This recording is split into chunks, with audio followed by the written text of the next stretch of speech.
Imagine being told that to become a billion-dollar company, you have to temporarily stop listening to your best customers.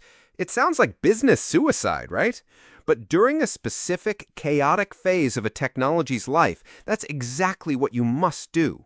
This is the wild world you enter after crossing the chasm, a world Geoffrey Moore calls the tornado. In his book, Inside the Tornado, Moore provides the essential playbook for navigating the market dynamics that happen after your innovative product finds its footing. It's not just about surviving, it's about dominating. The journey has three critical phases you must master.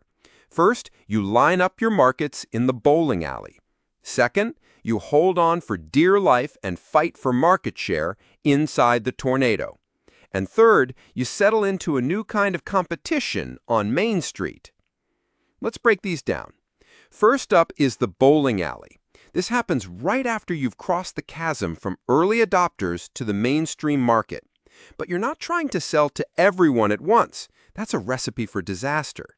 Instead, you focus on a single, specific niche market, your head pin.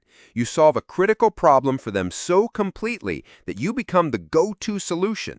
The surprising insight here is that this first niche's success creates a domino effect. Word of mouth spreads to adjacent niches, and you start knocking down pin after pin, building credibility and a solid base before the real storm hits.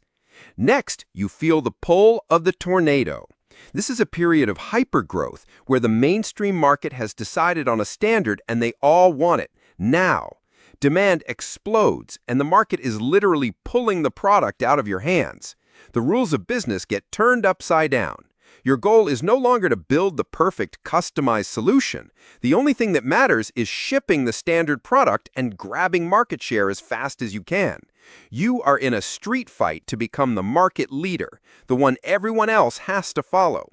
Moore's radical advice here is to ignore niche customer requests and focus all your energy on operations, logistics, and becoming the de facto standard. You just ship.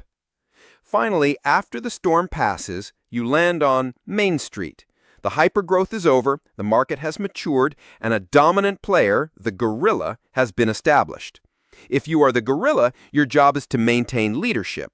If you're a smaller player, your strategy must change again. Now it's all about differentiation and adding value. You can finally go back to listening closely to customers, offering specialized applications, and building a rich ecosystem around the established standard. The fight for survival on Main Street is less about raw speed and more about finesse and creating loyal, long-term relationships. In short, Inside the Tornado reveals that the strategies that make you successful in one phase of the market will absolutely kill you in the next. You must know where you are in the technology life cycle and adapt relentlessly. The key takeaway is that in high-tech markets, the winner doesn't just take most. The winner, or the gorilla, often takes all. If you want to understand how market-defining companies are made, this is your guide. For further reading, you should absolutely start with Moore's prequel, Crossing the Chasm, and then explore The Innovator's Dilemma by Clayton Christensen to understand what happens to market leaders once they're comfortable on Main Street. Find more great summaries and reading guides at booksplat.com. Level up yourself today, 3 minutes at a time.